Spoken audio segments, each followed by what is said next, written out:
इस्लाह मुआशरा conference या इस्लाह मुआशरा के नाम से जो इजलास यहाँ मुनाकिद किया गया है, ये बहुत ही उजलत में आपको वक्त मिला है। वरना लोग 2-2 महीने 3-3 महीना पहले से डेट ले लेते हैं और फिर उसका इंतज़ाम करते हैं, उसी वक्त से लग जाते हैं। ऐसे मौके पर मैं नहीं भूलूँगा अपने साथ आए हुए हमारे डॉक्टर अब्दुल कादिर साहब, जो इस वक्त स्टेज पर बैठे हुए हैं हमारे साथ। ये लखनऊ ही से हमारे साथ चले हैं, इनको मैं लेकर आया हूँ। अभी आपने सुना होगा हमारे वालिद साहब की तबीयत नासाज थी, मैंने अपने फेसबुक पर भी डाला था और काफ़ी लोगों ने दुआओं से नवाजा। आप ही का एक हॉस्पिटल है लखनऊ में, इंजीनियरिंग कॉलेज चौराहे पर, अल्फ़ा हॉस्पिटल के नाम से। उसी हॉस्पिटल में मैंने अपने वालिद मोहतरम को एडमिट किया था। आपकी जानकारी के लिए बता दूं कि मेरे वालिद मोहतरम इस वक्त 75 साल की उम्र के हैं। उनका एक लंग्स, एक फेफड़ा उनका बिल्कुल ख़राब हो चुका है, दूसरे फेफड़े पर चल रहे हैं। कमज़ोरी काफ़ी है, 34-35 किलो शायद वज़न रह गया है और काफ़ी दिक्कत थी, सांस लेने में परेशानी थी। आप हमारी जमात से मुंसलिक हैं डॉक्टर अब्दुल कादिर साहब, मैंने इन्हीं के हॉस्पिटल में एडमिट किया और अल्हम्दुलिल्लाह काफ़ी दिल जमाई के साथ डॉक्टर साहब और उनकी पूरी टीम ने, और जो उस मर्ज़ का स्पेशलिस्ट डॉक्टर था, उन्होंने देखभाल की और कुछ दिन में हमारे वालिद मोहतरम को कुछ आराम मिला। हॉस्पिटल से डिस्चार्ज हुए, अब वो इटावा जा चुके हैं। दुआ कीजिए अल्लाह रब्बुल आलमीन से कि अल्लाह रब्बुल आलमीन हमारे वालिद मोहतरम को मुकम्मल शिफा अता फरमाए। एक बाप होने के नाते एक बेटे का गम था उनको।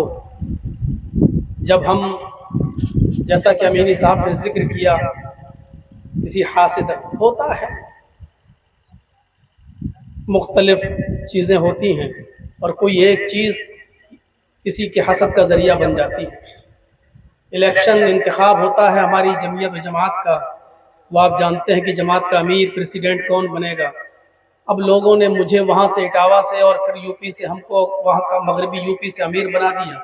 तो इसी बात की टेंशन में और इसी बात की ज़िद में उसको जब वोट कम मिले और वो हार गया या उसको उस लायक नहीं समझा, तो उसने बहुत से इल्ज़ामात लगाने की कोशिश की और जब कोई इल्ज़ाम लगाने में कामयाब नहीं हो सका तो बनारस में एक भाड़े की और किराए की कोई लड़की लाकर उसने हमारे मुकाबले में खड़ा करके कई लाख रुपया देकर हमारे खिलाफ उसने बयान दिलवाया।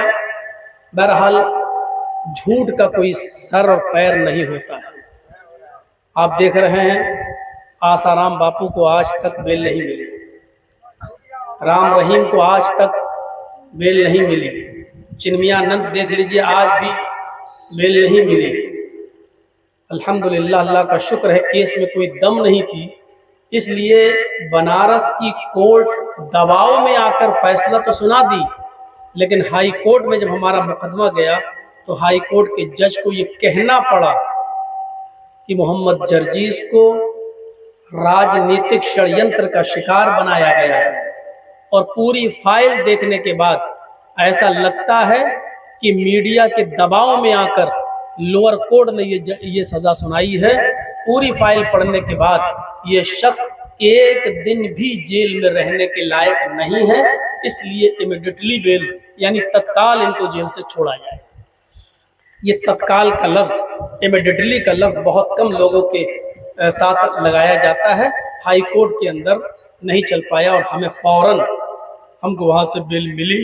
5-6 महीना, जिसको 10 साल की सज़ा सुना दी गई हो वो 5 और 5.5 महीने में बाहर आ जाए, ये बहुत बड़ी बात है। वरना हमारा दुश्मन तो ये चाह रहा था कि 10 साल पूरे करके निकले। डॉक्टर फरीद साहब वाकिफ़ हैं, कई मरतबा हमसे मिलने आ चुके थे बनारस में, हर महीने आते थे, बहुत सा कुछ सामान लेके आते थे। मैं इनका शुक्रगुजार हूँ। इन्होंने हमारे जेल में जाने के बाद हमारे वालिद मोहतरम को भी तसल्ली दी। इसको बंद कर दीजिए, बहुत आवाज़, या फिर उस माइक को घुमा दीजिए। तसल्ली दी, हमारे बच्चों का भी ख्याल रखा और आज मैं आपके इस इजलास में अकेले नहीं, अपनी फैमिली के साथ भी आया हूँ। बच्चों की छुट्टी थी, जून में अक्सर स्कूल बंद रहते हैं, तो मैंने कहा चलो, तो मैं अपनी फैमिली के साथ भी आया हूँ। मेरा छोटा बच्चा तो यही बैठा हुआ है, ये आप देख रहे हैं, से बड़ा बच्चा हमारा वहाँ है, वो दोनों स्टेज पर बैठे हुए हैं। दुआ कीजिए अल्लाह रब्बुल आलमीन इन बच्चों को भी नेक और सालेह बनाए। तो मेरे भाइयों, इस्लाह मुआशरा इस जो इजलास रखा है, मैं दुआ करता हूँ अल्लाह रब्बुल आलमीन से जिन लोगों ने भी इसमें बढ़ चढ़कर हिस्सा लिया है, जिन लोगों ने इसमें बढ़ चढ़कर हिस्सा लिया, जैसा भी, अल्लाह रब्बुल आलमीन उनको दिन दूनी और रात चौगुनी तरक्की अता फरमाए। मौसम तो था कि कुर्बानी के मौजू पर कुछ बोला जाए, क्योंकि अब वही दिन शुरू होने वाले हैं, लेकिन फिर कुछ सोचकर मैंने सोचा कि इस्लाह मुआशरा नाम है इस इजलास का, तो उसी के ताल्लुक से कुछ बातें आपके सामने रखी जाए। कुर्बानी के ताल्लुक से आप हर हफ्ते जुमे के खुतबों में आप अपने इलाके के उलमा से सुनते रहेंगे। अल्लाह रब्बुल आलमीन हमें किताब और सुन्नत की रोशनी में कुर्बानी करने की तौफीक अता फरमाए। इस्लाह मुआशरे में बहुत सी, हमारे समाज में बहुत सी बुराइयां पाई जाती हैं।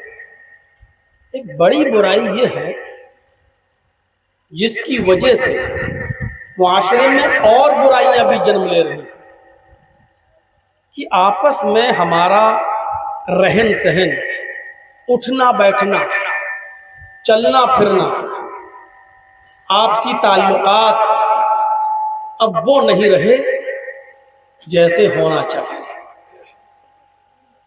भाईचारगी खत्म हो गई। जो कभी दौर था कि अगर कोई उठ रहा है तो हम उसकी हेल्प करके उसको और उठा दें, अब तो ये सूरत हाल है कि अगर कोई आदमी थोड़ा सा गिरा है तो हम उसको टांग पकड़कर खींचकर पूरी तरीके से गिरा दें। आज हम इस नतीजे पर पहुंच चुके हैं कि जर्जी साहब ने अगर कहीं चाय की दुकान खोली है और कोई देख रहा है कि इसकी दुकान अब अच्छी चल रही है, तो अब वो जर्जी साहब को खाता पीता नहीं देख सकता है, वो जर्जी साहब के बगल में अपनी एक और दूसरी चाय की दुकान खोल लेता है। एक कपड़े की दुकान ऑलरेडी है, अगर अच्छी चल रही है तो हम उसके बगल में अपनी दुकान एक और खोल के बैठ जाते हैं। एक स्कूल अच्छा चल रहा है तो क्यों ना हम स्कूल ही खोलकर उसकी तरह हम भी पैसा कमाएं और हम दूसरा स्कूल उसी के बगल में और उसी के पड़ोस में खोल लेते हैं। यानी कंपटीशन का दौर। ऐसे मौके पर कुरान हमें क्या तालीम दे? कुरान की इस आयत पर गौर कीजिए। इन्नमल मुमिनूना इख्वह फअस्लिहू बैना अखवैकुम वत्तकुल्लाह लअल्लकुम तुरहमून। मोमिनों, मुसलमानों, तुम आपस में भाई हो। पहले लफ्ज पर गौर कीजिए। इन्नमल मुमिनूना इख्वा, सारे मोमिन भाई हैं। गांव, शहर, करिया, बस्ती, सिटी कुछ नहीं, जो मोमिन है वो आपका भाई है। अब चाहे वो सिद्धार्थ नगर का हो या गोंडा का, बलरामपुर का हो या तुलसीपुर का, बस्ती का हो या गोरखपुर का, लखनऊ का हो या दिल्ली का, इंडिया का हो या पाकिस्तान का, श्रीलंका का हो या नेपाल का, मिस्र का हो या सऊदीया का। इन्नमल मुमिनूना इख्वा, सब मुसलमान भाई हैं। और आगे फिर दूसरी चीज पर गौर कीजिएगा। फअस्लिहू बैना अखवैकुम, अगर आपस में इन भाइयों के दरमियान किसी मामले को लेकर कोई तजाद हो जाए, कोई झगड़ा हो जाए, कोई ना इत्तेफाकी हो जाए, तो ये पूरे समाज और पूरी सोसाइटी की जिम्मेदारी है कि उनको एक दूसरे से अलग न रहने दें, उनको एक दूसरे से जुदा न रहने दें। 3-3 दिन, 10-10 दिन, 6-6 महीने, 1-1 साल, 5-5 साल, 10-10 साल, उनके दरमियान गुफ्तगू ही नहीं हो रही है। वो आपस में एक दूसरे से मिलते ही नहीं है। शादियों में, अकीकों में वो शिरकत नहीं कर रहे हैं।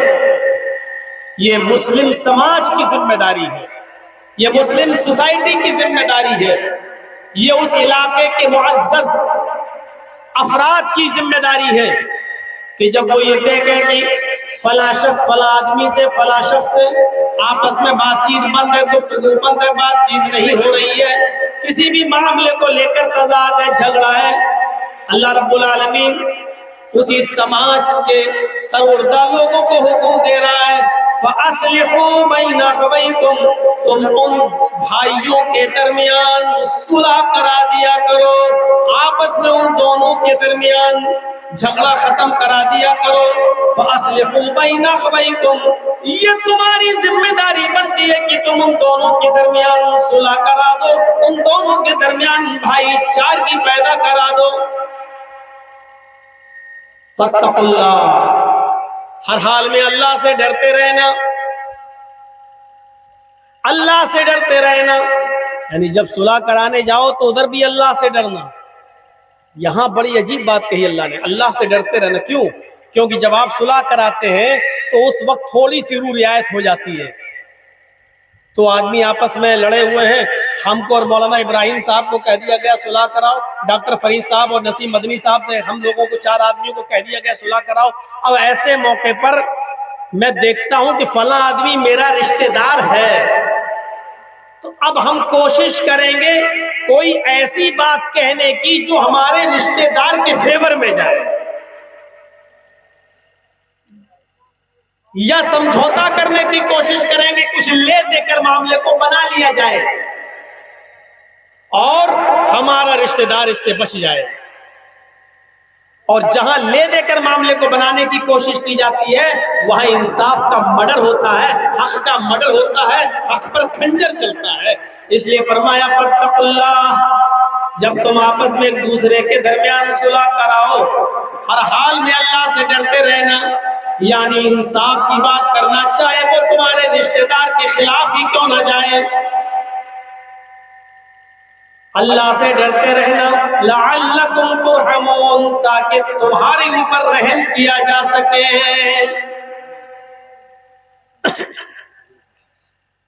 आपस में भाई, आपने ट्रेन का सफर किया होगा और यहाँ से बहुत से लोग, कोई दिल्ली काम करता है, कोई बंबई काम करता है, और अक्सर लोग तो बंबई वगैरह जाते रहते हैं। आपने देखा होगा कि कभी कभी सफर करते वक्त कितनी उनसियत हो जाती है आपस में लोगों से। ये डॉक्टर फरीद साहब कुछ दिन हमसे मिलने आ गए, देख लीजिए हमें कितनी हमदर्दी हो गई इनसे। जर्जी साहब दिल्ली से बैठे, कलकत्ता जाना है, हावड़ा, हमारी ट्रेन कानपुर और इलाहाबाद को क्रॉस करती हुई मुगल सराय स्टेशन पर पहुंची। देख रहा हूं कि हमारे बगल में भी एक साहब बैठे हुए हैं, माशाल्लाह उनकी भी दाढ़ी है, अलग सलैक हो गया, बातचीत होने लगी। आपका नाम? जी मोहम्मद जर्जीस।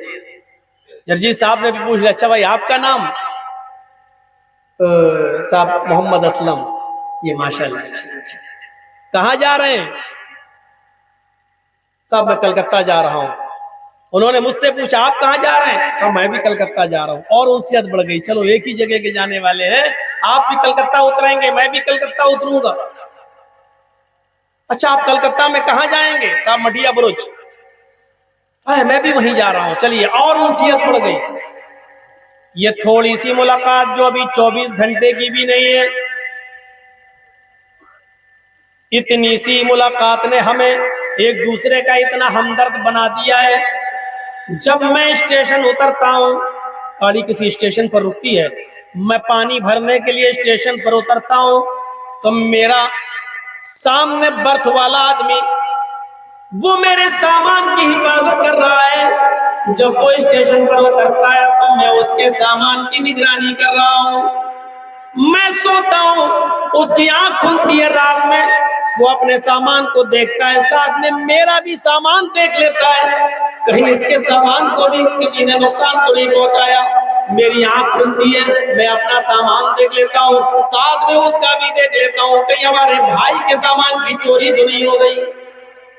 गौर कीजिए, इतनी सी मुलाकात में कितनी आशनाई हो गई। ये 24 घंटे का भी सफर नहीं, वो मेरे सामान की हिफाजत कर रहा है, मैं उसके सामान की हिफाजत कर रहा हूँ। यही कुरान कहता है, जब मामूली से सफर में 12, 13, 14, 15, 18, 20 घंटे और 24 घंटे के सफर में तुम एक दूसरे के इतने करीब आ जाते हो, इतनी हमदर्दी हो जाती है कि उसके सामान को अपने सामान की तरह और अपने सामान को उसके सामान की तरह समझने लगते हो। एक दूसरे को खिलाने और पिलाने लगता है।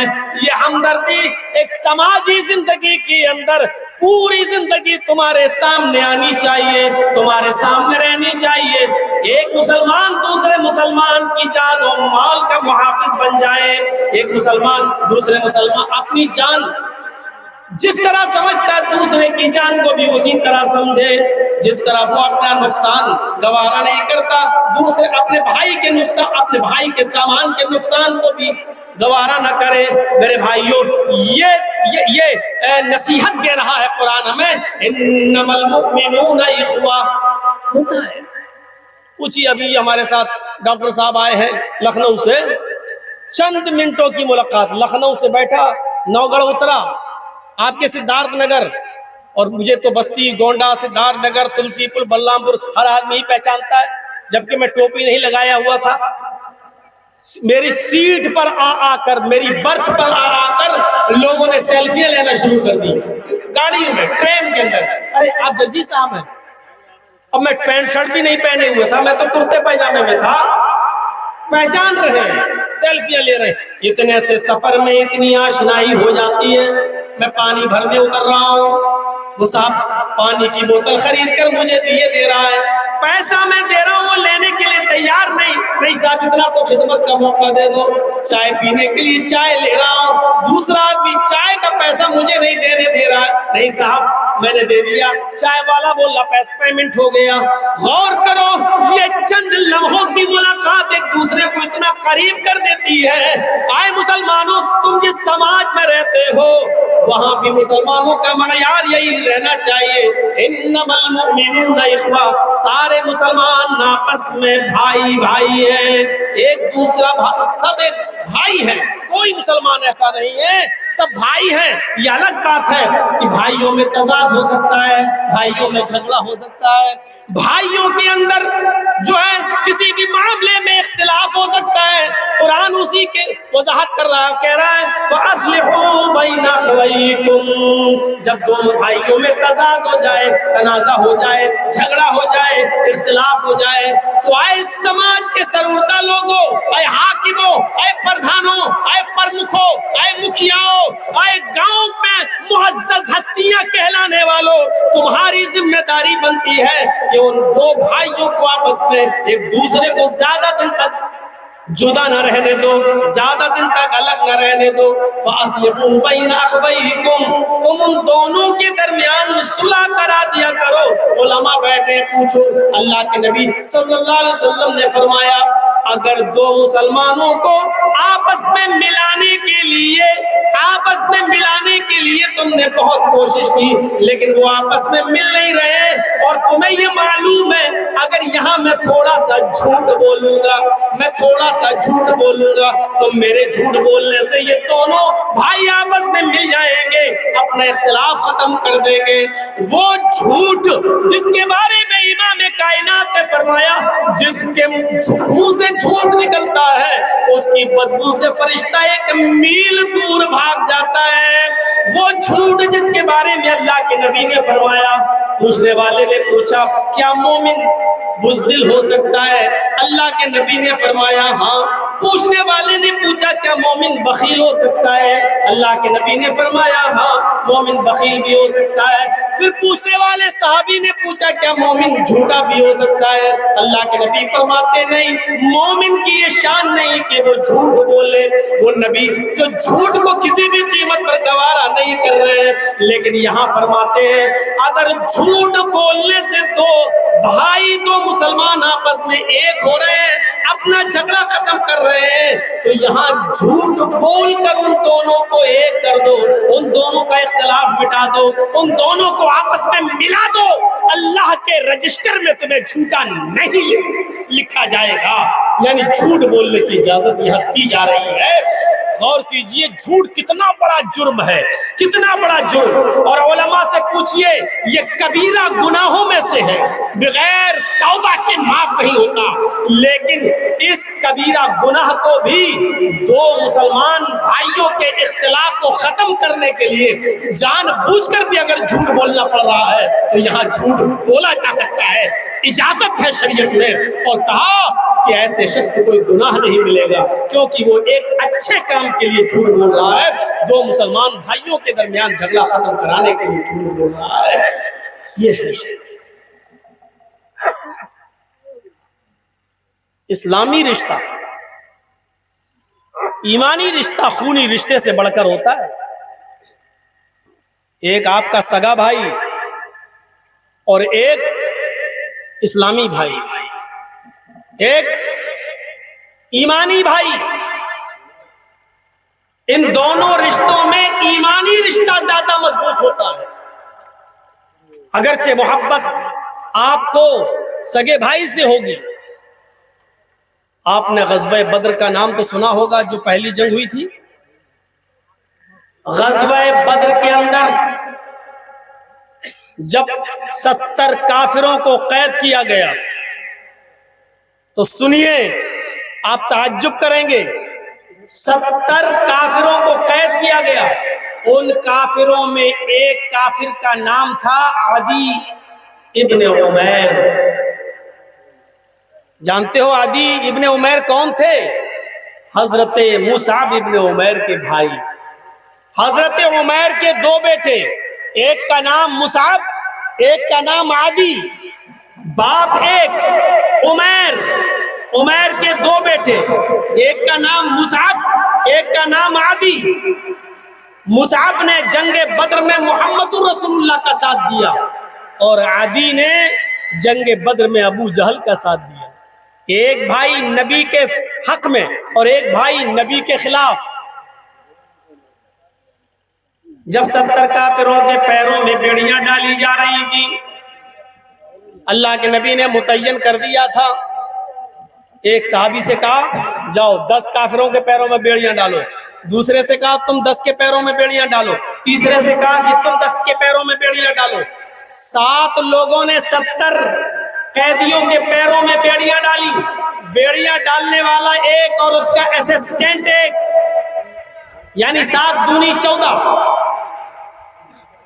जब आदी इब्ने उमैर के पैरों में बेड़ियां डालने का नंबर आया, जब आदी इब्ने उमैर के पैरों में बेड़ियां डालने का नंबर आया, तो जो सहाबी उनके पैरों में बेड़ियां डाल रहे थे, सुनिएगा, जो सहाबी उनके पैरों में बेड़ियां डाल रहे थे, हजरत मुसाब इब्ने उमैर उसी सहाबी के पास खड़े थे।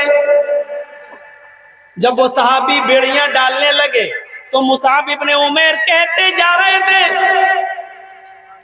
ऐसे डालो, यहां से टाइट करो, यहां से बोल्ट को कस दो।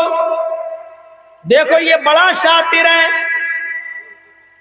ये लोहे की कील से बेड़ियां तोड़ लेता है, बेड़ियां तोड़ने में माहिर है। अगर आपने थोड़ी सी सुस्ती कर दी तो ये बेड़ी तोड़ देगा।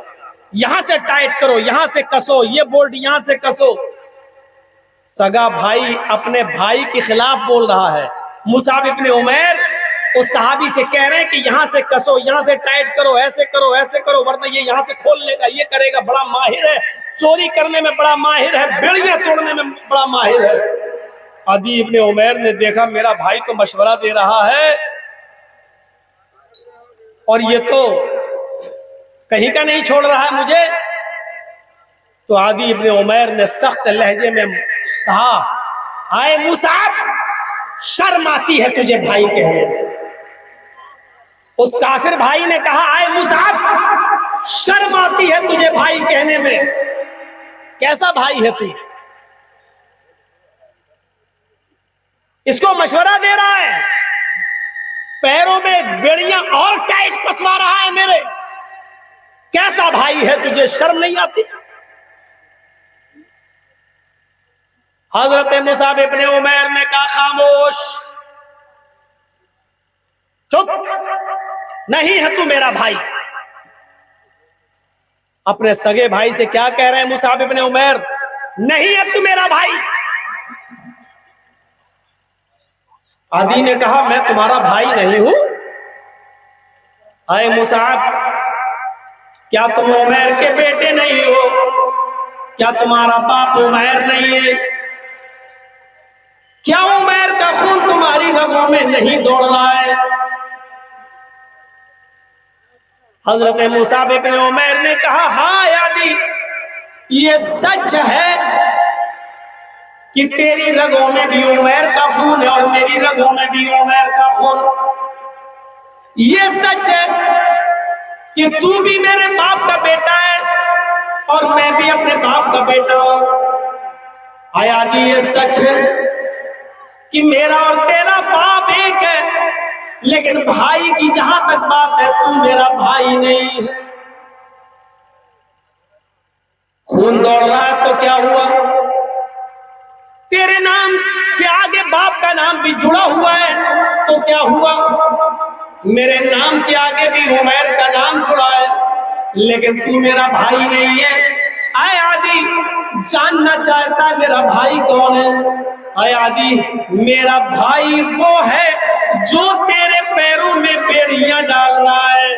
आए आदि, मेरा भाई वो है जो तेरे पैरों में बेड़ियां डाल रहा है।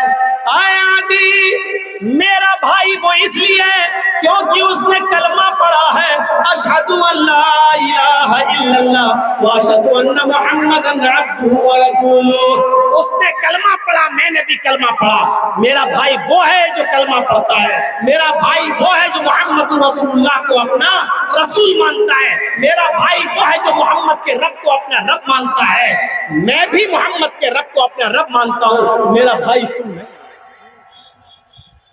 इस वाक़े से आप अंदाजा लगा सकते हैं कि हजरत मुसाब इब्ने उमैर ने उस सहाबी को ज्यादा तरजीह दी जो उसके पैरों में बेड़ियां डाल रहा था, क्योंकि वो कलमा पढ़ता था, अशहदु अल्ला इलाहा इल्लल्लाह। अपने सगे भाई को ये कहकर रिजेक्ट कर दिया, तू मेरा भाई नहीं है। काहे का भाई?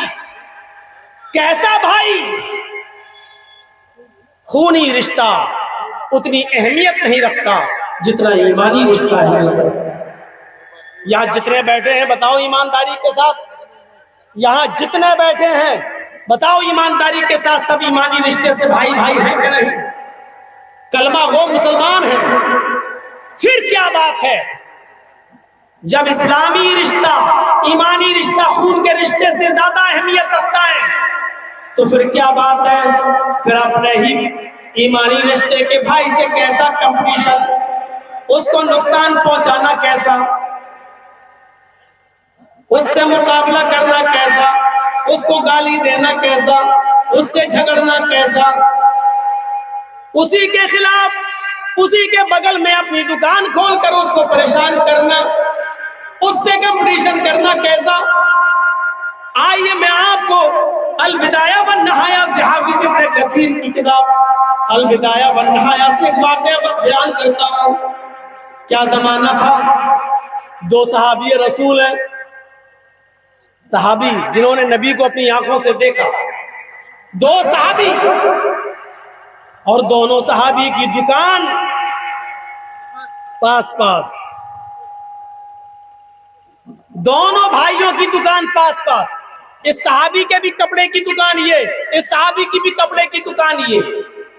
एक कस्टमर आता है कपड़ा खरीदने के लिए, एक कस्टमर आता है कपड़ा खरीदने के लिए, एक सहाबी की दुकान में जाता है, कपड़ा दिखाओ, बात कपड़ा देखा, तय हुआ, लेके चला आया, कपड़े का एक थान खरीद लिया। थोड़ी देर के बाद एक और कस्टमर आया, दूसरा थान भी उसने बेच दिया। थोड़ी देर के बाद एक और कस्टमर आया, उसी दुकान पर गया, उसने बातचीत की और उसने तीसरा थान भी खरीद लिया। चौथी बार एक और कस्टमर आया, जिस सहाबी की दुकान पे बार बार कपड़ा खरीदने गया और कस्टमर आ रहा है, उसी दुकान पर चौथा कस्टमर भी पहुंच गया। लेकिन अब दुकानदार सहाबी ने सोचा, या अल्लाह, मैं सुबह से बैठा हूं, जुहर का वक्त हो गया है, मुझे मालूम है कि मेरे कपड़े के 3 थान बिक चुके हैं, मेरी मजदूरी इतनी हो चुकी है, मुझे इतना प्रॉफिट हो चुका है कि आज का खाना आराम से घर पे पक जाएगा, चूल्हा जल जाएगा, मेरे बीवी और बच्चे आराम से खाना खा लेंगे। लेकिन मेरे बगल में, मेरे पड़ोस में जिस भाई की दुकान है, सुबह से लेकर अभी तक उसकी दुकान पर एक भी कस्टमर नहीं आया, उसका एक भी कपड़ा नहीं बिका, उसकी भी तो बीवी है, उसके भी तो बच्चे हैं, वो बेचारा अपनी बीवी को क्या खिलाएगा, वो बेचारा अपने बच्चे को क्या खिलाएगा। ये सहाबी रसूल बार बार इसी बात को सोच रहे हैं और चौथे कस्टमर से कहते हैं, ऐसा है भाई, आप ये कपड़ा मेरी दुकान पर लेना चाहते हैं, वो खत्म हो चुका है, वो 3 थान तीनों बिक चुके हैं। अब वैसा ही बल्कि उससे भी अच्छा कपड़ा मेरे भाई की दुकान पर मौजूद है, वो पड़ोस में आप चले जाइए और वहां से खरीद लीजिए, मुझसे भी अच्छा कपड़ा वहां मिल जाएगा आपको। और उसने वहां रिफर कर दिया और उस सहाबी ने भी कपड़ा बेच दिया, उसकी भी मजदूरी हो गई, उसकी भी कुछ इनकम हो गई। क्या ये तसव्वुर आज के इस दौर में किया जा सकता है? इन्नमल मुमिनून इख्वा का तकाजा क्या कहता है? 3 कपड़ा मेरे बिक चुके, मेरी बीवी बच्चे खा लेंगे, हो गया, इसका एक भी नहीं बिका। मेरे पास आने वाले कस्टमर को मैंने उसके पास भेज दिया, जाओ, वो हमसे भी अच्छा कपड़ा बेचता है, उससे ले लो। और उसने दूसरे का कपड़ा बिकवा दिया। ये कौन सा तसव्वुर था? हमारे नबी तो ये तालीम देने आए थे कि तुम दूसरे की भी हमदर्दी अपने अंदर पैदा करो, और यही तो गमख्वारी थी, यही तो इस्लाम की तालीम थी। इस्लाहे मुआशरा इजलास के हवाले से हमें गौर करना चाहिए और सोचना चाहिए, क्या ये चीज है हमारे मुआशरे में? इस्लाम क्या कहता है? आज ये भाईचारगी खत्म हो चुकी है। यहां तो हाल ही दूसरा है। यहां तो यह है कि 3 कस्टमर आ गए, चौथा भी अगर उसकी दुकान पे जा रहा है, जबकि मालूम है कि उसके दुकान पे एक भी नहीं गया, तो चौथा भी पहले ही से चीखने लगते हैं, भैया इधर आओ, इधर आओ, इधर आओ। और कुछ एजेंट रखते हैं, एजेंट, वो 10 कदम आगे बढ़कर उसको ले आता है पकड़ कर, लीजिए साहब, चौथा भी हमसे खरीदो, 5वां भी, वो बेचारा भूखा मर रहा, कितना खाओगे, क्या करोगे? अच्छा, ऐसा नहीं लगता कि ये सिफत कुत्तों की होती है? गांव में एक बैल मर गया, गांव में एक बैल मर गया, एक कुत्ता उस बैल को नोच नोच के खा रहा है, मरे हुए बैल को। उस बैल की बदबू को सूंघकर मोहल्ले के, उस गांव के दूसरे कुत्ते भी चले आए। वो कुत्ते भी उस मरे हुए बैल को खाना चाहते हैं, लेकिन जो कुत्ता उस मरे हुए बैल को खा रहा है, वो गांव के दूसरे कुत्तों को यहां नहीं आने दे रहा है। भौंक भौंक कर भगा, हट, भौंक रहा है उनके ऊपर, और ये कुत्ता दूसरे कुत्तों को अपने पास नहीं आने दे रहा। ये कुत्ता कितना खा लेगा? ईमानदारी के साथ बताइए, मरा हुआ बैल है, एक कुत्ता उस मरे हुए बैल को कितना खा लेगा? अरे 2 किलो, 3 किलो, 4 किलो, ज्यादा से ज्यादा 5 किलो। यहां तो 3 कुंटल पड़ा हुआ है, 3 कुंटल। यहां तो पूरा 3 कुंटल पड़ा हुआ है। लेकिन कुत्ते की सिफत यह है, सड़ता है तो सड़ जाए, फिकता है तो फिक जाए, नालियों में बहता है तो बह जाए, खराब होता है तो हो जाए, लेकिन मैं दूसरे कुत्ते को नहीं खाने दूंगा। ईमानदारी के साथ बताइए, यही नौइयत आज हमारी है कि नहीं है? लाओ लाओ जितना। और इस सिलसिले में हम कुछ नहीं देखते हैं हलाल क्या है और हराम क्या है। आने दो जहां से आ रहा है। नबी अकरम जनाब मोहम्मद रसूलुल्लाह सल्लल्लाहु अलैहि वसल्लम से एक सहाबी ने पूछा, आय अल्लाह के नबी, मुझे या तो कोई ऐसा अमल बता दीजिए जो अमल मैं करूं, जिस अमल पर मैं, जो काम मैं करने लगूं, या कोई ऐसी दुआ बताइए कि जिस दुआ को मैं पढ़ना शुरू कर दूं, उस दुआ को पढ़कर या उस काम को करने के बाद मैं मुस्तजाबुद दावत हो जाऊं। मुस्तजाबुद दावत समझते हैं? यानी ऐसी कोई दुआ बता दीजिए या ऐसा कोई अमल बता दीजिए जिस दुआ को पढ़कर या जिस काम को करके मैं मुस्तजाबुद दावत हो जाऊं, ऐसा बन जाऊं कि जो भी अल्लाह से मांगू अल्लाह दे दे, यानी मेरी दुआ कबूल होने लगे, मैं अल्लाह से जो भी मांगू वो अल्लाह मुझे दे दे। अल्लाह के नबी सल्लल्लाहु अलैहि वसल्लम ने ये नहीं फरमाया। पूछा, अच्छा तुम ये चाहते हो कि तुम अल्लाह से जो भी मांगो अल्लाह तुम्हारी सुन ले, यानी तुम्हारी दुआ कबूल होने लगे? कहा हाँ। अल्लाह के नबी ने ये नहीं फरमाया कि तुम 5 वक्त की नमाज पढ़ने लगो। अल्लाह के रसूल ने ये भी नहीं कहा कि तुम तहज्जुद गुजार बन जाओ। अल्लाह के नबी ने ये भी नहीं फरमाया कि तुम रमजान के पूरे महीने के रोजे रख लो और महीने में 3 रोजे भी नफली रख लिया करो, ये नहीं बताया। बल्कि क्या बताया, आप ताज्जुब करेंगे। अल्लाह के रसूल ने फरमाया कि तुम हराम लुक़मा खाना छोड़ दो, हराम रिस्क गले से हलक से नीचे उतारना छोड़ दो, हलाल रोजी खाना शुरू कर दो, हलाल लुक़मा खाना शुरू कर दो, तुम मुस्तजाबुद दावत बन जाओगे।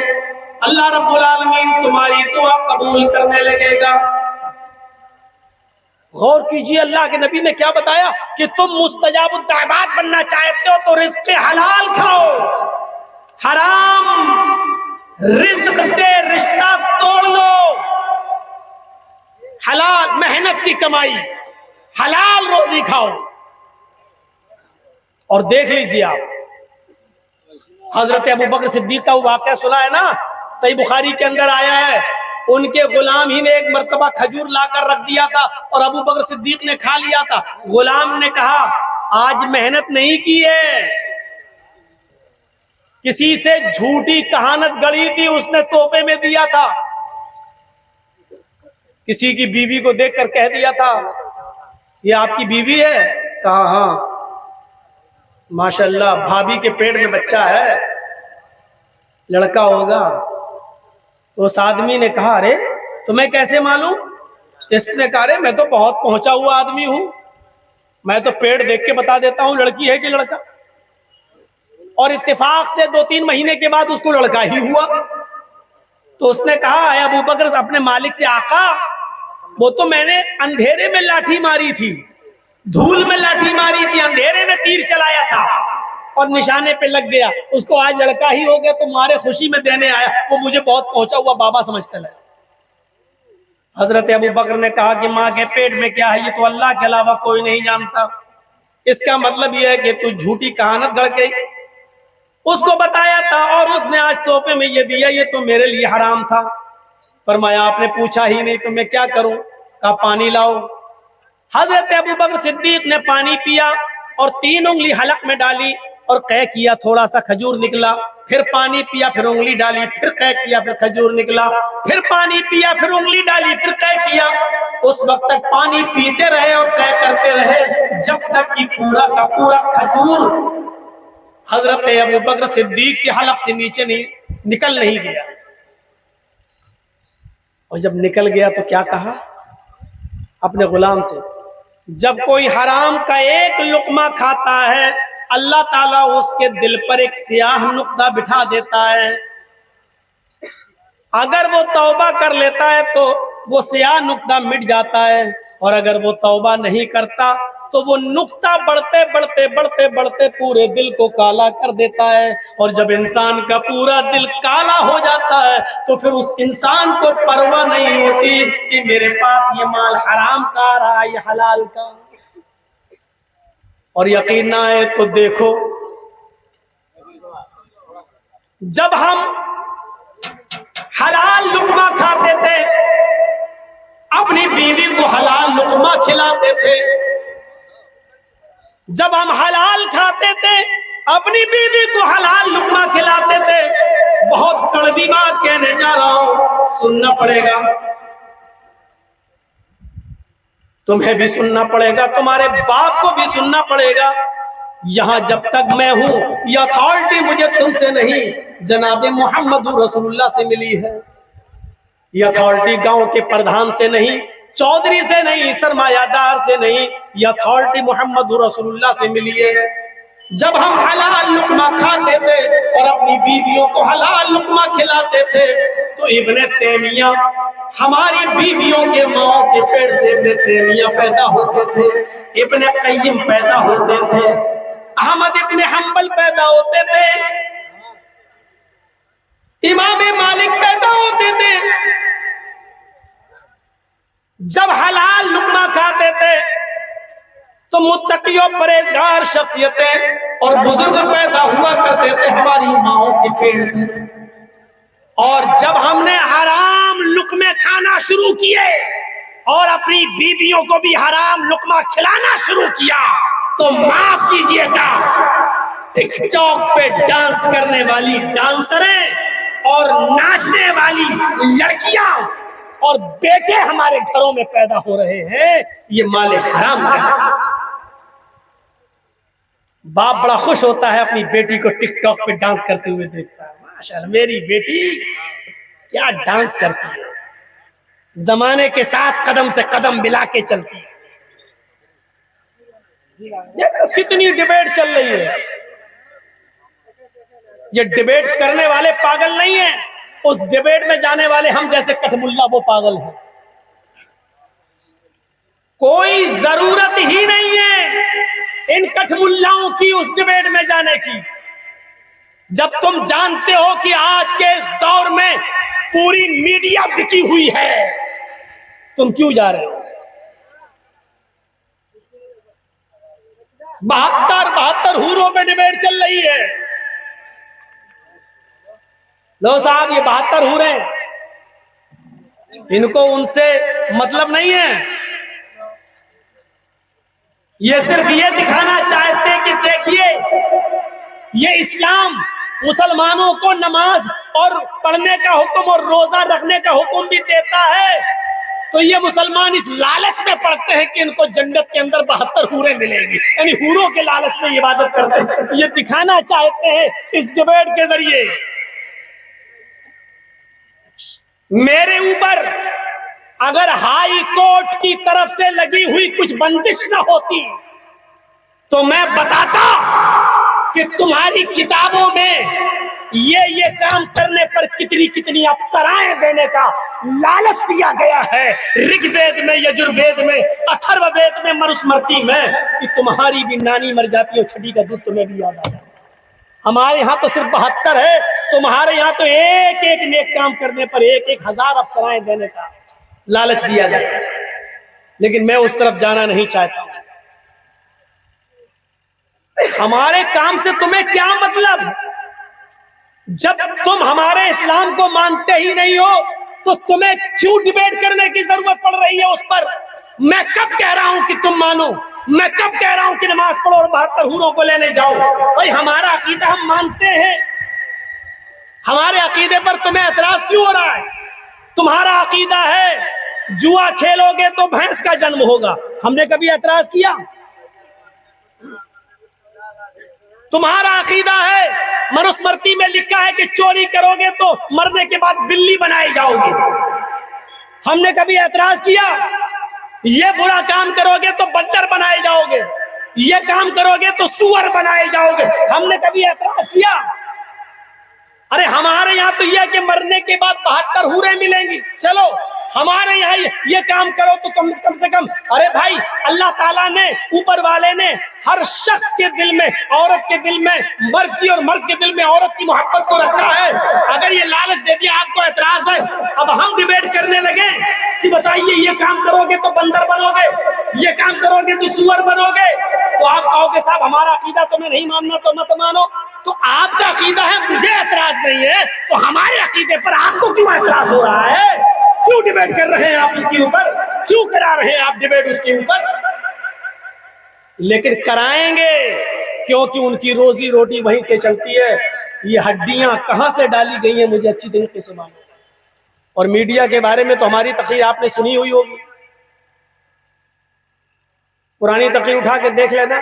कोई आदमी अगर जमुना में गंगा में डूब के मर रहा है और मीडिया वाले वहां पहुंच जाएं और देख रहे हैं कि ये आदमी डूब रहा है, जल्दी से जाऊं और उसको बचा लूं, तो मीडिया वाला डूबते हुए आदमी को बचाएगा नहीं, अपना कैमरा फेंक कर नहीं उसको डूबते हुए आदमी को बचाएगा नहीं, बल्कि वो डूब रहा है तो उसके मुंह में माइक घुसड़ के पूछेगा डूबते हुए कैसा लग रहा है, इस वक्त आप कैसा महसूस कर रहे हैं, इस वक्त आपको कैसा लग रहा है।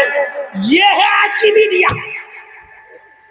उस डूबते हुए आदमी के मुंह में भी माइक घुसड़ के पूछेंगे, वो कहेगा भाई कमीने पहले निकाल कर जूता मार के बताऊंगा कि कैसा लग रहा है, तुझे धक्का देके डुबो दूंगा फिर पूछूंगा अब बता तुझे कैसा लग रहा है। तो आजकल की मीडिया ये हो चुकी है और इतनी गालियां खा रहे हैं, इतनी गालियां खा रहे हैं, लेकिन क्या करें, हराम माल लोगों को बेशरम बना देता है। हराम माल लोगों को बेशरम बना देता है। देखिए अभी आपने सुना होगा बुलंदशहर के अंदर जो 4 मंदिर के अंदर मूर्तियां तोड़ी गई, मीडिया वालों ने पहले ही फैसला करके मीडिया पे दिखाना शुरू कर दिया कि देखिए कौन है, इनके तार कौन से ISI के एजेंटों से जुड़े हैं, कहां हैं ये, पहले ही साबित कर दिया।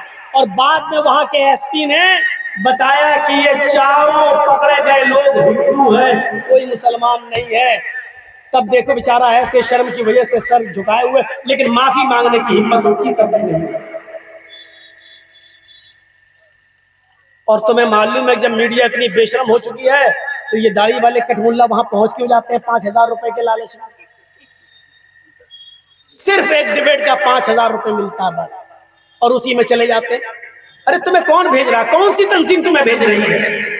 मुस्लिम पर्सनल्ला नहीं भेज रहा है, जमात अहले हदीस नहीं भेज रही है, जमीयत उलमा नहीं भेज रही है, जमात इस्लामी नहीं भेज रही है, देवबंदी नहीं भेज रहे हैं, बरेलवी नहीं भेज रहे हैं, शिया नहीं भेज रहे हैं। तुम कौन सी तंजीम की तरफ से जा रहे हो? अरे तुम्हें भेज कौन रहा है? तुम किसकी नुमाइंदगी कर रहे हो? सबसे ज्यादा इस्लाम को जलील इन कठमुल्लाओं ने किया। अभी देखिए एक औरत चप्पल लेकर खड़ी हो गई एक मौलाना की, सब वही खान।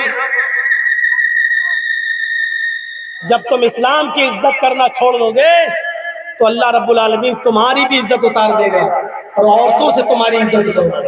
लो तुम वहां डिबेट करने जा रहे हो जहां तुम्हारी चलने ही नहीं दी जाए। हमें भी बुलाया था, नाम नहीं लूंगा, कुछ पाबंदियां हैं मेरे ऊपर, बेल बाउंड में कुछ पाबंदियां लगाई गई हैं, इसलिए मैं नहीं नाम ले सकता। मुझे भी बुलाया गया था। थोड़ी देर के बाद एक सवाल आ गए मेरे पास, ये आपसे सवाल किए जाएंगे। मैंने कहा यार सवाल तो बड़े सख्त हैं यार। कहने का कोई बात नहीं। 5 मिनट के बाद एक दूसरा लेटर आ गया मेरे पास। मैंने कहा ये क्या है? कहा ये सवाल किए जाएंगे, आपको ये जवाब देना। मैंने पढ़ा, मैंने कहा है सवाल भी तुम्हारा जवाब भी तुम्हारा? कहने लगे हाँ सवाल ये होगा जवाब ये देना है आपको। मैंने कहा मेरा फायदा? बोले आप पहली बार आए हो, आपको 10,000 रुपए दे दें। मैंने वहीं पर फाड़ा और मैंने कहा ये तो मैंने सीखा ही नहीं, सवाल भी तुम्हारे जवाब, सवाल तुम करो जवाब मैं दूंगा। आपने इसमें जो पहला सवाल किया है कि इस्लाम ने औरत को 4 दीवारी के अंदर बंद क्यों कर दिया है, औरत को आजादी क्यों दी गई, इसका जवाब आप जो मुझको से दिलवा रहे, मैं ये नहीं दूंगा।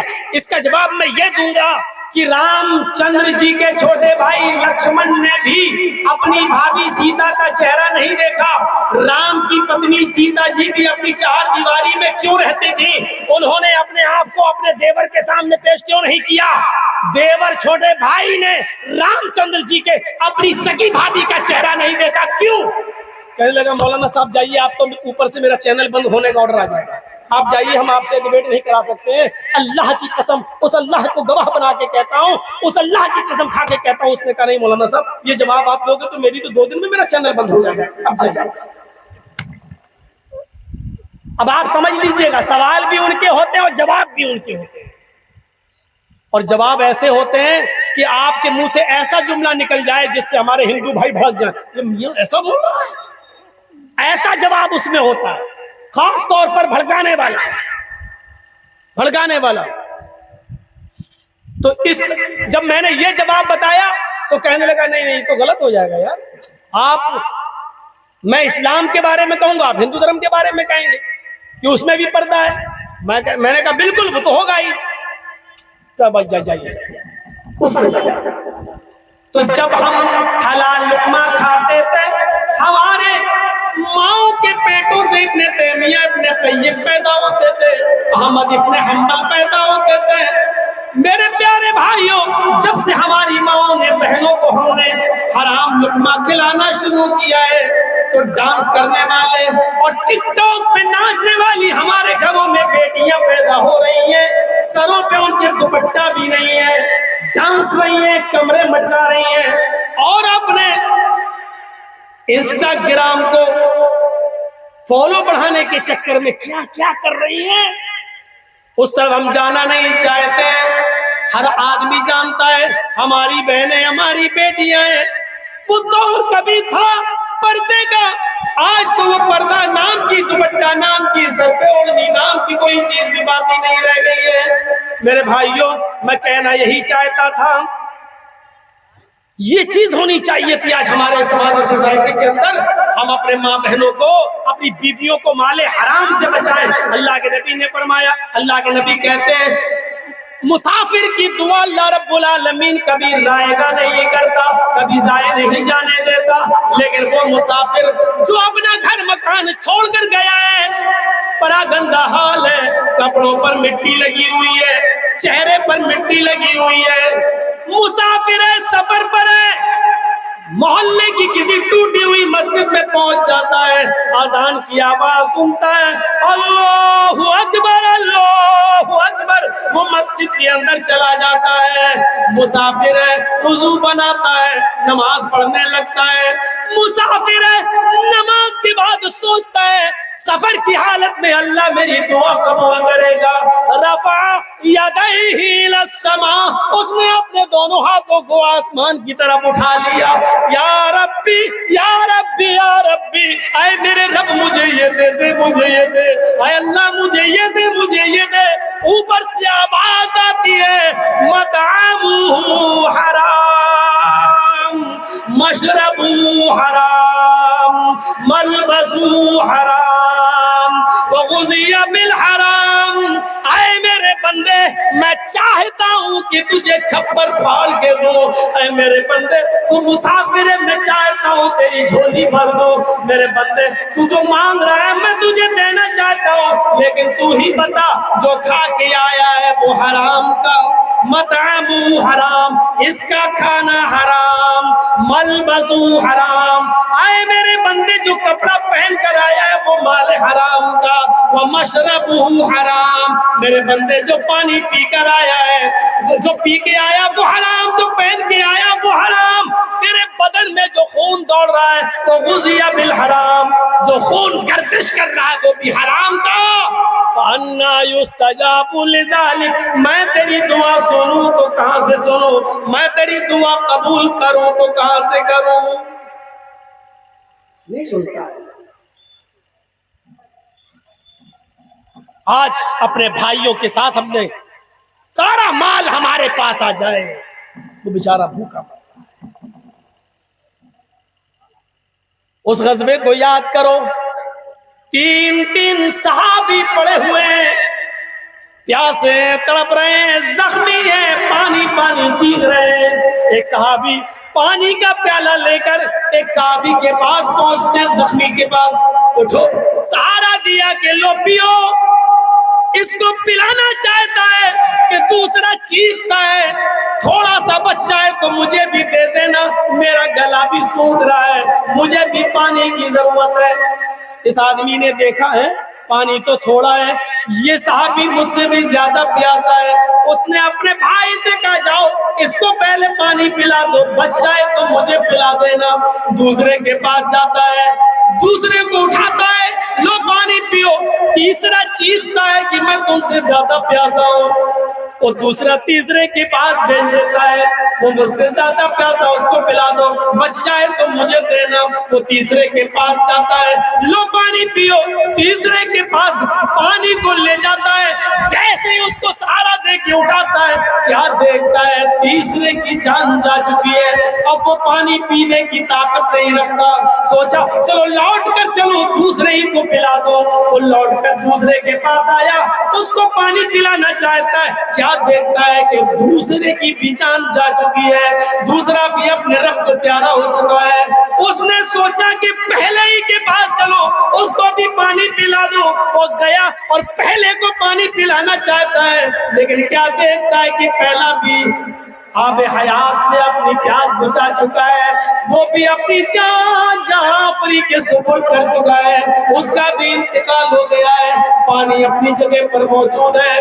आए एक दूसरे की दुकानों के सामने अपनी दुकान खोलने वालों, आए कंपटीशन करने वालों, अपने भाई की रोजी रोटी पर लात मारने वालों, सीखो अल्लाह के नबी ने एक प्याला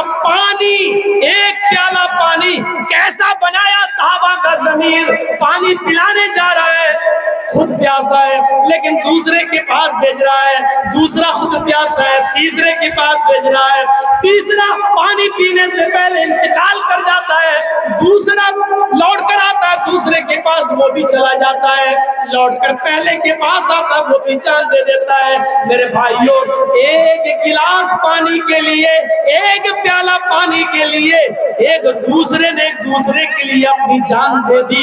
ये थी मोहम्मद रसूलुल्लाह सल्लल्लाहु अलैहि वसल्लम की तालीम। वज़कुरू निअमतल्लाहि अलैकुम इज़ कुंतुम आदाअन फ़अल्लफ़ बैन क़ुलूबिकुम फ़अस्बहतुम बिनिअमतिही इख़वाना। और याद करो तुम अल्लाह की उस नेमत को जो उसने तुम्हारे ऊपर की है। इज़ कुंतुम आदाअन, कि तुम आपस में एक दूसरे के दुश्मन थे, तुम आपस में एक दूसरे के दुश्मन थे। फ़अल्लफ़ बैन क़ुलूबिकुम, अल्लाह ने तुम्हारे दिलों में उल्फत डाल दी, अल्लाह ने तुम्हारे दिलों में मोहब्बत डाल दी। फ़अस्बहतुम बिनिअमतिही इख़वाना, तो तुम अल्लाह की इस नेमत से आपस में भाई भाई हो गए, आपस में तुम एक दूसरे के हमदर्द बन गए। तुम तो आपस में एक दूसरे के दुश्मन थे, और थे कि नहीं थे, एक एक रोटी और एक एक बोटी के पीछे एक दूसरे की जान ले लिया करते थे, एक एक रोटी और एक एक बोटी के पीछे एक दूसरे की जान ले लिया करते थे। एक आदमी की बकरी दूसरे के खेत में चली गई, पूछो इन उलमा से, एक इस कबीले की बकरी इस कबीले के, इस गांव के, इस आदमी के खेत में चली गई। इसने कहा तेरी बकरी मेरे खेत में कैसी आई? उसने कहा अरे बकरी है आ गई तो क्या हुआ, थोड़ी सी घासी तो खा ली। इसी को लेकर बात बिगड़ी, और इतनी बात बिगड़ी कि दोनों कबीलों में, दोनों गांवों में जंग शुरू हुई। दोनों गांव में पढ़िए रहमतुल्लिल आलमीन काजी सुलेमान मंसूर पूरी रहमतुल्लाह अलैह की, दोनों में जंग चली। एक बकरी के, इस गांव की बकरी इस गांव में चली गई, ए तेरी बकरी मेरे गांव में मेरे खेत में कैसी आई? उसने इतना कहा अरे आ गई तो क्या हुआ, बकरी तो है, थोड़ा सा खाली घास तो क्या हुआ। इतनी सी बात को लेकर झगड़ा चला, तो इतना चला कि ये झगड़ा 27 साल तक चला। 27 साल तक। और जानते हो 27 साल के बाद जब झगड़ा बंद हुआ तो दोनों तरफ से मरने वालों की तादाद गिनी गई, तो मरने वालों की तादाद 40,000। अब अंदाजा लगा सकते हैं, एक बकरी के दूसरे के खेत में चले जाने पर, थोड़ी सी घास खा लेने पर, बकरी से ज्यादा सस्ता खून इंसानों का था। 40,000 जाने जा चुकी थी। कैसी कौम थी वो, कैसे अज्जल लोग थे वो, कैसे खूनख्वार लोग थे वो, कैसे झगड़ालू लोग थे वो। अल्लाह के रसूल ने, मोहम्मदुर रसूलुल्लाह ने अपनी तालीमात से ऐसी अज्जल कौम को, ऐसी खूनख्वार कौम को कैसा बनाया, जो एक बकरी के पीछे लड़ते थे वो एक दूसरे के लिए अपनी जान देने लगे। पानी नहीं, मुझे नहीं, उसको पिलाओ। उसने कहा उसको पिलाओ। वो जब तक उसको पिलाने गया उसका इंतकाल हो गया। उसने सोचा दूसरे के पास, देखा दूसरा भी प्यास की वजह से इंतकाल कर गया। उसने सोचा चलो पहले को पिलाऊं, तो पहला भी नहीं रहा। एक दूसरे ने एक दूसरे के लिए अपनी जान। अल्लाह के रसूल ने मोहब्बत का एक उसूल बताया था, जो अपने लिए पसंद करो वही अपने भाई के लिए पसंद करो। जो चीज आप अपने लिए पसंद करते हो वही अपने भाई के लिए पसंद करो। ये तसव्वुर अगर हमारे समाज में आ जाए, हमारे अंदर आ जाए, बात ही खत्म हो जाए। हजरत सईद इब्ने जुबैर का नाम सुना है? सईद इब्ने जुबैर हज्जाज इब्ने यूसुफ के इताब के शिकार हो गए, और हज्जाज इब्ने यूसुफ ने ऐलान कर दिया कि सईद इब्ने जुबैर को पकड़ के लाओ, उनको जिंदा पकड़ के लाना है, उनको हमारे आंखों के सामने कत्ल किया जाएगा। और सुनिए मेरे भाइयों, बड़ी दिलचस्प बात सुनाने जा रहा हूं आपको। सईद इब्ने जुबैर के बारे में हज्जाज इब्ने यूसुफ ने ऐलान कर दिया कि जहां मिले उनको जिंदा पकड़ के लाओ। लोग लग गए। और सईद इब्ने जुबैर तो बड़े नेक थे बेचारे, बड़े नेक, लेकिन हज्जाज इब्ने यूसुफ के जुल्म के शिकार हो गए, उनके इताब में आ गए। पुलिस ढूंढने लगी। सईद इब्ने जुबैर रात का फायदा उठाकर भागने की कोशिश करते थे, जितना भाग सकते थे भाग दे। दिन होता था कहीं छुप जाते थे, फिर रात का फायदा उठाकर भागते थे, लेकिन वो हज्जाज की सल्तनत से बाहर नहीं निकल पाए। एक दिन वो दिन में किसी के घर सो रहे थे, किसी के यहाँ आराम कर रहे थे, और उसने उनको अपनी पनाह में रख लिया था कि रात होगी तो चुपके से निकाल देंगे। मुखबिरी कर दी गई। हज्जाज इब्ने यूसुफ की पुलिस को मुखबिरी किसी ने कर दी कि सईद इब्ने जुबैर तो फला के घर। हज्जाज इब्ने यूसुफ की पुलिस ने उसी घर पे छापा मारा और सईद इब्ने जुबैर को पकड़ लिया। अपने ही लोग मुखबिरी करते हैं। अभी कोरोना में आपने देखा होगा, जब पूरे गांव में मस्जिदों पे पाबंदी थी, 5 आदमी से ज्यादा नहीं आ सकते थे, तो आपने देखा ना कितने मुसलमान लोग एक दूसरे की मुखबिरी कर रहे थे। हमको नहीं जाने दिया, अच्छा ठीक है तुम पढ़ के देखो नमाज। हमारे यहाँ जिसकी मोटरसाइकिल की डिग्गी में 1 किलो अगर गोश्त मिल गया, चाहे वो मुर्गी का हो या भैंस का हो, तो उससे 10-10 हजार रुपए लिया गया, बगैर मुखबिरी के नहीं। मुखबिरी अपने ही लोग करते हैं अक्सर। हज्जाज इब्ने यूसुफ के सिपाहियों को अपने ही लोगों ने मुखबिरी कर दी और छापा मारा। सईद इब्ने जुबैर पकड़ लिए गए, सईद इब्ने जुबैर गिरफ्तार कर लिए गए। हज्जाज के वो 2 सिपाही उनको पकड़कर घोड़े पर सवार करके हज्जाज के पास लाने लगे, लेकिन हज्जाज इब्ने यूसुफ इतनी दूर है, सईद इब्ने जुबैर जहां पकड़े गए वहां से हज्जाज इतनी दूर है कि हज्जाज के पास ले जाने में हफ्ता या 10 दिन लगेगा। घोड़े पर बैठकर सफर करें तब।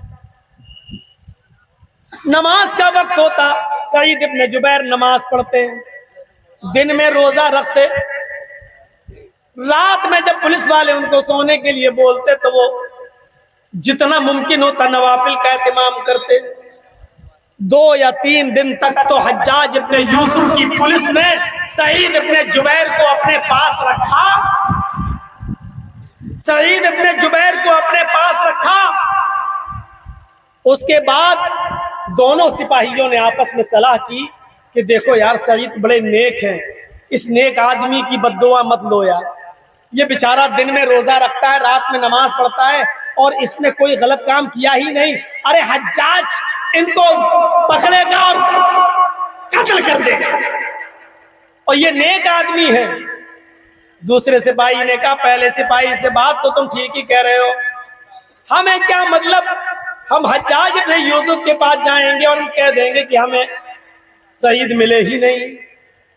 ये दोनों सईद के पास आए और सईद अपने जुबैर से बोले, आए सईद, तुम बीवी बच्चों वाले आदमी हो, मैं चाहता हूं कि तुम्हें छोड़ दूं। सुनिएगा, मैं चाहता हूं कि तुम्हें छोड़ दूं। सईद अपने जुबैर ने कहा, वो कैसे? कहा, देखो तुम नेक आदमी हो, मैं जानता हूं, और हज्जाज के पास अगर मैं ले गया तो हज्जाज तुम्हें कत्ल कर देगा। सईद ने कहा, ये मैं जानता हूं। कहा, ऐसा करो कि मैं तुम्हें छोड़ रहा हूं, तुम रात की तारीकी का फायदा उठाकर जल्दी निकल जाओ। हज्जाज के सामने हम जाएंगे तो हम हज्जाज से कह देंगे हमें तो सईद मिले ही नहीं। सईद अपने जुबैर ने कहा, बहुत अच्छा, अल्लाह तुम्हारे ऊपर रहम करे, हमारे भी बच्चे हैं, हमारी भी बीवी है, हमें अपने बीवी बच्चों की फिक्र है, तुम मुझे छोड़ रहे हो, अल्लाह तुम्हारे ऊपर रहम करे, अल्लाह तुम्हें इसका अजर अज़ीम अता फरमाए। हज्जाज की सिपाहियों ने छोड़ दिया। सईद अपने जुबैर अभी मुश्किल से 1 या 2 मील दूर गए होंगे। सईद अपने जुबैर अभी मुश्किल से 1 या 2 मील दूर गए होंगे, बस इससे ज्यादा नहीं। फिर लौट कर वापस आ गए, जबकि छोड़ दिया था। गौर करो, अगर किसी को छोड़ दिया जाए तो आदमी कितना खुश होगा। इनको छोड़ दिया गया, ये खुश थे, आ गए, लेकिन 2 मील दूर जाने के बाद वापस आए और इन सिपाहियों से कहा, है रुको रुको, इधर आओ। कहा, मुझे पकड़ लो, मेरे हाथों में हथकड़ी डालो और मुझे हज्जाज के पास लेकर चलो। आप सोच रहे होंगे क्यों, वही मैं बताना चाहता हूं आपको। उन पुलिस वालों ने, उन सिपाहियों ने कहा, ऐसा ही हमने तो तुम्हें छोड़ दिया है। फरमाया, नहीं, तुमने छोड़कर अपना काम कर दिया है, लेकिन मेरी गैरत गवारा नहीं कर रही है कि मैं जाऊं, तुम मुझे हज्जाज के पास ले चलो। सिपाहियों ने कहा, सईद तुम कत्ल कर दिए जाओगे। सईद ने कहा, मुझे मालूम है कि मैं कत्ल कर दिया जाऊंगा, फिर मैं तुम्हें छोड़ दिया, तुम जाओ। सईद कहते, नहीं, मैं नहीं जा सकता, मैं नहीं जा सकता, इसलिए कि जिस मुखबिर ने मेरी खबर दी है कि मैं फला के घर में छिपा हूं, उस मुखबिर को यह मालूम होगा कि तुम दोनों के साथ हूं मैं, तुम दोनों ने मुझे पकड़ लिया है, उस मुखबिर को यह मालूम होगा। और जब हज्जाज के सामने तुम जाओगे और ये कहोगे कि मुझे सईद मिले ही नहीं, और उसी मुखबिर ने, उसी जासूस ने अगर ये कह दिया कि इन्होंने पकड़ लिया था सईद को, ये ला रहे थे लेकिन रास्ते में इन्होंने छोड़ दिया, तो आए पुलिस वालों, आए सिपाहियों, मैं तो बच जाऊंगा, लेकिन हज्जाज तुम दोनों को नहीं छोड़ेगा, क्योंकि तुम दोनों मुझे छोड़ रहे हो। और मैं ये पसंद नहीं करता हूं कि मेरी जान बच जाए और मेरी वजह से तुम दोनों की जान चली जाए। अल्लाह के रसूल ने फरमाया, जो अपने लिए पसंद करते हो वही अपने भाई के लिए पसंद करो। जब मुझे अपनी जान देना पसंद नहीं है तो तुम्हारी जान लेना क्यों पसंद होगा? मैं अपनी वजह से तुम दोनों की जान खतरे में नहीं डाल सकता, तुम मुझे लेकर चलो।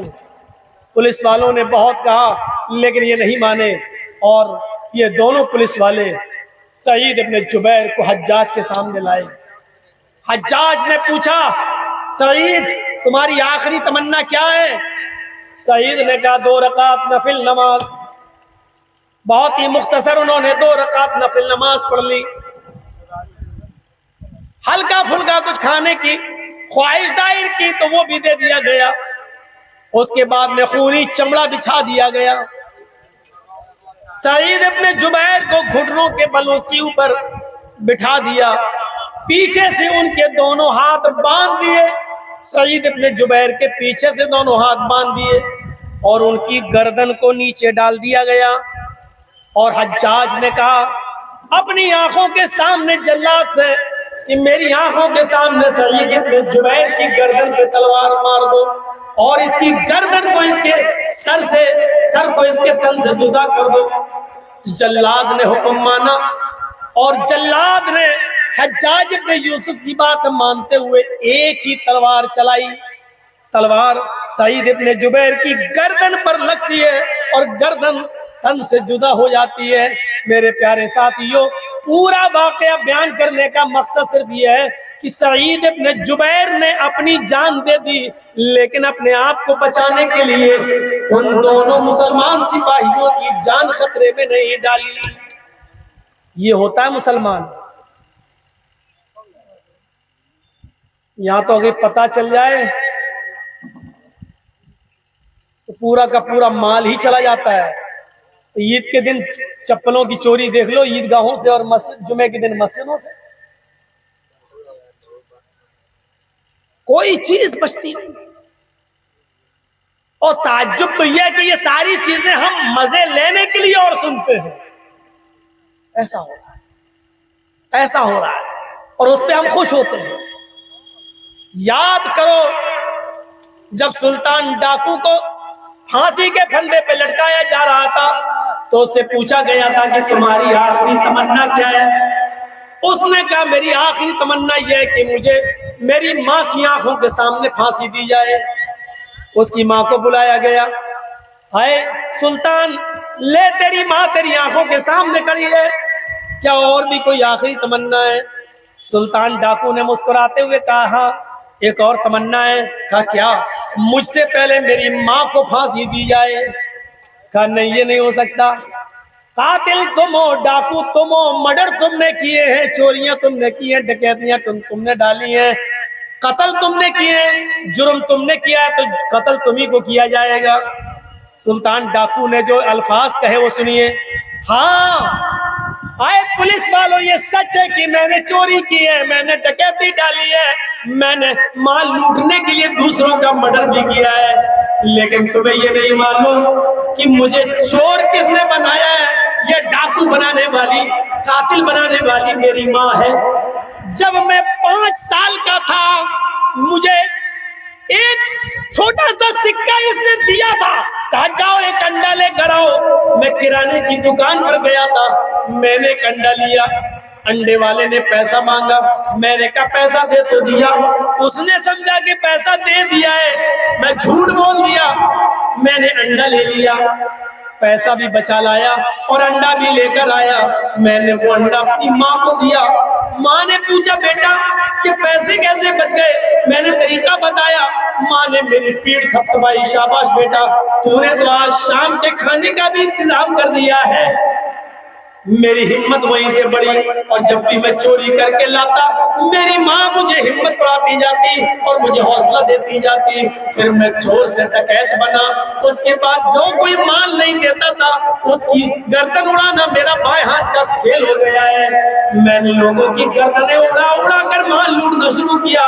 आज मुझे चोर और डकैत के साथ साथ कातिल बनाने वाली मेरी माँ है। मुझे फांसी दी जा रही है, मेरी माँ को क्यों छोड़ा जा रहा है? मेरी माँ नहीं तो मुझे मुजरिम बनाया। चीखते रहो, चिल्लाते रहो, लेकिन माँ को फांसी नहीं दी जाएगी, फांसी तुम्ही को दी जाएगी। और सुल्तान डाकू को फांसी दे दी गई है। आप अपने बच्चों को क्या तरबियत दे रहे हो? गौर कीजिए। आप अपने बच्चों को कैसा बना रहे हो? गौर कर लो। हिम्मत कैसे पड़ जाती है आज आपकी बेटियों को टिकटॉक पर डांस करने की? हिम्मत कैसे पड़ जाती है आज आपके बेटों को टिकटॉक पे डांस करने की? हिम्मत कैसे पड़ती है आपका बेटा रात के 10 बजे के बाद आपके घर आए और आप कुछ न कहे? हिम्मत कैसे पड़ जाती है आपकी बेटी की जो रात के 10 बजे के बाद भी आपकी आंखों के सामने मोबाइल चलाए, फैशन डिजाइनर बने, फेसबुक चलाए और मैसेंजर चलाए और व्हाट्सएप चलाए, आपकी आंखों के सामने हिम्मत कैसे पड़ जाती है? हजरत ज़करिया अलैहिस्सलाम जब मेहराब में दाखिल हुए तो देखा मरियम अलैहिस्सलाम के पास फल रखे, ये फ्रूट रखे हुए हैं। आम का मौसम नहीं, आम रखे हैं। अंगूर का मौसम नहीं, अंगूर रखे हुए हैं। लीची का मौसम नहीं, लीची रखी हुई। ये गैर मौसम बेमौसम फल कैसे? ये बेमौसम फल कैसे? गौर करो, हजरत मरियम कौन? सुनो नौजवानों, हजरत मरियम कौन? जिनकी पाक दामनी का ऐलान अल्लाह तबारक व तआला अल्लाह ने किया है। वो मरियम जिन्होंने बगैर शौहर के बेटा पैदा किया, ईसा पैदा हुए उनके पेट से। वो मरियम जिन्होंने बगैर शादी के और बगैर निकाह के ईसा अलैहिस्सलाम उनके पेट से पैदा हुए और अल्लाह ने उनकी पाक दामनी का ऐलान किया। हजरत ज़करिया उनकी परवरिश कर रहे थे। जब मेहराब में दाखिल हुए तो बेमौसम फल देखे। कुरान पढ़िए, सूरह मरियम पढ़िए, कुरान पढ़िए। हजरत ज़करिया ने जब बेमौसम फल देखे तो हजरत मरियम से पूछा, अन्ना लगे हाजा, अरे मरियम इन फलों का तो मौसम नहीं है, ये फल तेरे पास कहां से आए? वो मरियम जिसकी पाक दामनी का ऐलान अल्लाह खुद कर रहा हो, उस मरियम से क्लास ली जा रही है, उस मरियम से सवाल हो रहा है। ये मीडिया चीखती है, चिल्लाती है, औरतों को, लड़कियों को आजादी क्यों नहीं? इनको चीखने दो, चिल्लाने दो। मैं तो कहता हूं भौंकने दो। मेरे भाइयों, आप क्यों अपने इस्लाम से, अपनी शरीयत से समझौता कर रहे हो? ये उनकी ऊपर डिबेट क्यों नहीं करते? जब इनके गांव में आज भी उनकी औरतें साड़ी ओढ़ती हैं तो साड़ी का पल्लू घूंघट के तौर पे अपने घर चेहरे पे डाल लेती है। अगर हिम्मत है तो आए, सरकार की हड्डियों पे पलने वाली गोदी मीडिया वालों, उन औरतों का इंटरव्यू लो और उन पर डिबेट करो, जो आज भी राजस्थान में, आज भी हरियाणा में, आज भी बड़े बड़े शहरों की गांव में औरतें घूंघट मारती हैं, अपना चेहरा छिपाती हैं। अगर आपको इंटरव्यू ही लेना है, डिबेट ही करना है, तो ट्रेन में उन औरतों के बारे में डिबेट करो जो आज साड़ी ओढ़ते हुए भी अपना पल्लू गिरा लेती है और आज भी ट्रेन और बसों में अपना चेहरा, वो हिंदू औरतें, वो गैर मुस्लिम औरतें अपना चेहरा बसों में पैसेंजर्स और ट्रेन में पैसेंजर्स को नहीं दिखाती हैं और अपने गांव में कुएं पे पानी भरने जाती है या हैंड पाइप या समर पे पानी भरने जाती है तो अपना चेहरा छिपाए रहती है, घूंघट मारे रहती है और अपना चेहरा नहीं दिखाती है। तुम्हें ये औरतें नहीं दिखाई दे रही हैं, तुम्हें सिर्फ नकाबपोश औरतें दिखाई देती हैं, उन पर तुम डिबेट करते हो, उन पर डिबेट करते हो। आजादी निस्वा के नाम पर एक हवा खड़ा कर दिया, आजादी आजादी आजादी। ये हमारी माँ बहन बेटियों को बड़ी अच्छी लगती है आजादी। अरे ये हमारे हक है, ये तुम्हारे हक में आवाज नहीं उठा रहे हैं। एक चरवाहा बहुत सी बकरियां पाले हुए था, बकरियों ने बगावत कर दी, हमें आजादी चाहिए। बकरियों ने आजादी का नारा लगाना शुरू कर दिया, हमें आजादी चाहिए। तुम हमें खूंटे से बांध के रखते हो, हमें नहीं रहना है, हमें आजादी चाहिए। हम भी जंगल में घूमेंगे फिरेंगे। भेड़िए ने कहा, देखो हम आजाद घूमते हैं, जहां मर्जी होती है वहां जाते हैं, कोई हमारा कुछ नहीं बिगाड़ता। तुम तो खूंटे से बंधी रहती हो, जो खिलाया खा लिया, जो नहीं खिलाया नहीं खाया। बकरियों को भेड़िए की बात पसंद आई और उन्होंने मालिक के खिलाफ बगावत कर दी। मालिक ने बहुत समझाया, अरे बकरियों, तुम खूंटे से बंधी हुई हो, तुम महफूज हो, बाहर मत जाओ। तुम देखने में खुली फिजा दिख रही है, लेकिन जब जाओगी तो तुम्हें वहां के नुकसान नजर आएंगे। बकरियों ने मालिक की बात नहीं मानी। एक बूढ़ी बकरी भी चीखती रही, आए मेरी बेटी, आए मेरी बच्चियों, तुम बाहर न जाओ, तुम्हारे मालिक ने तुम्हें जहां बांधा है रहो, जो खिलाता है खाओ। बाहर की फिजा देखने में अच्छी है, लेकिन हकीकत में वहां तुम्हें सेफ्टी नहीं मिलेगी, वहां तुम अपने आप को महफूज नहीं पाओगी। इन बकरियों ने कहा, अरे बूढ़ी बकरी से, अम्मा तुम तो बुढ़ी हो चुकी हो, तुम तो अपने दिन पूरे कर चुकी हो, तुम्हें क्या मतलब 2-4 महीने की रह गई हो, गुजार लो, हमारी तो अभी जिंदगी पड़ी है, हमें तो आजादी चाहिए। मालिक को गुस्सा आया, बकरियों ने खाना पीना छोड़ दिया, भूख हड़ताल कर दी, हमें आजादी चाहिए। मालिक ने भी उनको अपने खूंटे से आजाद कर दिया। लो, अब तुम हमारे बंदिश में नहीं रहना चाहती हो, हमारे खूंटे में नहीं रहना चाहती हो, तो जाओ। उसने खूंटा खोल दिया और बकरियां छलांग लगाते हुए जंगल में पहुंच गई। कभी इस झाड़ी में चरने लगी, कभी यहाँ घास खाने लगी, सोचने लगी कि ये तो बड़ी अच्छी फिजा है, ये खाओ वो खाओ, यहाँ मुंह मारो वहां जाओ, अब तो आजादी आजादी मुझे मिली। चरते चरते वो एक पहाड़ी के पास पहुंच गई। वहीं पर चंद भेड़िए खड़े थे, वो इसी ताक में थे कि ये बकरियां हमारे पास आए। उन भेड़ियों ने उन बकरियों को अपने पास आता हुआ देखा, उन बकरियों के ऊपर हमला कर दिया और सबको फाड़ दिया। उन बकरियों का पेट फाड़ के वो भेड़िया उनको खा गया। मेरी माँ बहनों, पर्दे में बैठकर तुम तकरीर सुन रही हो जर्जीस की। आज आजादी निस्वां का नारा लगाने वाली ये गोदी मीडिया जो तुम्हें आजादी के सपने दिखाती है, आज हकीकत में ये वो भेड़िए हैं जो तुम्हारी आजादी नहीं चाहते, तुम्हारी आजादी का फायदा उठाकर तुम पर हमला करना चाहते हैं, तुम्हारी इज्जत आबरू से खेलना चाहते हैं। जैसे बकरियों को खा गए, ऐसे तुम्हारी इज्जत आबरू को खाना चाहते हैं। वरना मुझे कोई डिपार्टमेंट ऐसा बता दो जहां तुम महफूज हो, जहां तुम सुरक्षित हो। एक बैंक में नौकरी मिलती है तो सब कुछ देखा जाता है, तुम्हारा टैलेंट क्या है, तुम्हारे गाल कैसे, तुम्हारे होंठ कैसे, तुम कस्टमर को कितना रिझा सकती हो। एक होटल में तुम्हें रखा जाता है तो तुम्हारी एक्टिंग देखी जाती है कि तुम कस्टमरों को कैसे मोहलोगी, तुम उनको कैसे अपने करीब करोगी। एक हॉस्पिटल में तुम्हें रखा जाता है तो वहां देखा जाता है कि तुम मरीजों को कैसे अपने तरफ आकर्षित करोगी।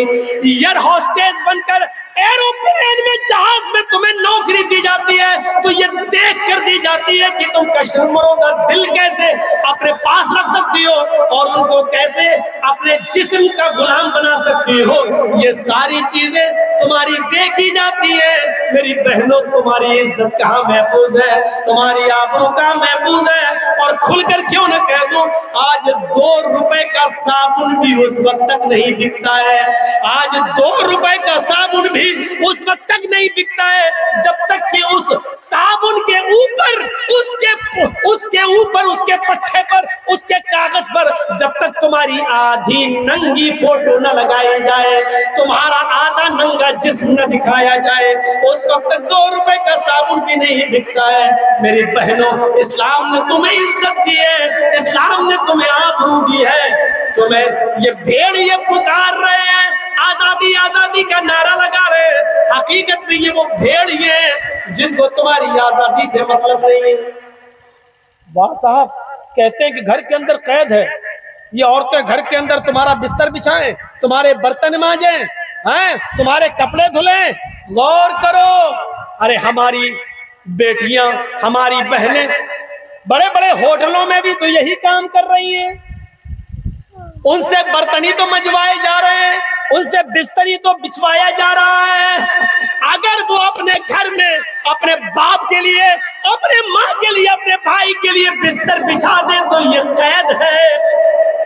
कस्टमरों के लिए होटल में बिस्तर बिछाए तो ये आजादी है। अपने बाप को और अपनी बूढ़ी माँ को और अपने भाई को अगर खाना पकाकर खिला दे तो ये कैद है। हवाई जहाज के अंदर कस्टमरों के सामने खाना रख दे तो ये आजादी है। आए मीडिया वालों, तुम्हारे खोपड़ी में कौन से जानवर का गोबर भरा हुआ है? माँ बाप की खिदमत करने को, भाई बहनों की खिदमत करने को, बूढ़ी औरत की खिदमत करने को तुम कैद कहते हो और बाहर गैरों की खिदमत करने को तुम आजादी कहते हो। तुम्हारी अकलों में गाय का तो नहीं, भैंस का गोबर भरा हुआ है, इसको तुम आजादी का नाम दे रहे हो। शर्म मगर तुम्हें नहीं आती।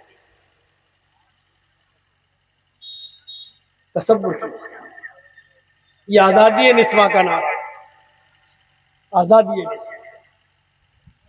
तो मेरे प्यारे साथियों, बात बहुत आगे बढ़ गई।